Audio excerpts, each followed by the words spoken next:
अहम खबर अपने नाज़रीन तक पहुंचाएंगे। पाकिस्तान समेत दुनिया के मुख्तलिफ मुल्कों में फेसबुक और इंस्टाग्राम की सर्विसेज मुअत्तल हो गई हैं। मुल्क भर में तमाम सार्फिन के फेसबुक और इंस्टा अकाउंट आज खुद लॉग आउट हो गए हैं। फेसबुक और इंस्टाग्राम अकाउंट अब साइन इन नहीं हो रहे। सार्फिन को सेशन एक्सपायर का नोटिस मौसूल हो रहा है। तो अपने नाज़रीन को बता रहे हैं इस अहम खबर से मुतालिक आपको बताते चलें कि दुनिया भर में ये सर्विसेज मुअत्तल हो गई हैं। फेसबुक और इंस्टाग्राम अकाउंट जो है आज खुद लॉग आउट हो गए हैं और तमाम सार्फिन के फेसबुक और इंस्टा अकाउंट आज खुद लॉग आउट हुए हैं। फेसबुक और इंस्टाग्राम अकाउंट अब साइन इन नहीं हो रहे।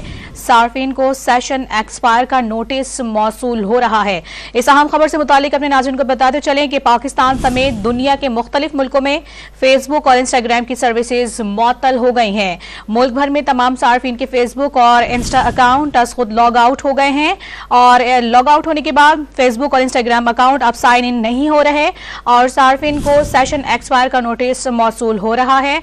अपने नाज़रीन को बता रहे हैं इस अहम खबर से मुतालिक आपको बताते चलें कि इससे कबल इस तरह की सर्विसेज मुअत्तल होती रही, लेकिन अब इस वक्त इस अहम खबर से मुतालिक अपने नाज़रीन को आगाह कर रहे हैं कि न सिर्फ पाकिस्तान बल्कि दुनिया भर में के मुख्तलिफ मुल्कों में फेसबुक और इंस्टाग्राम की सर्विसेज मुअत्तल हो गई हैं।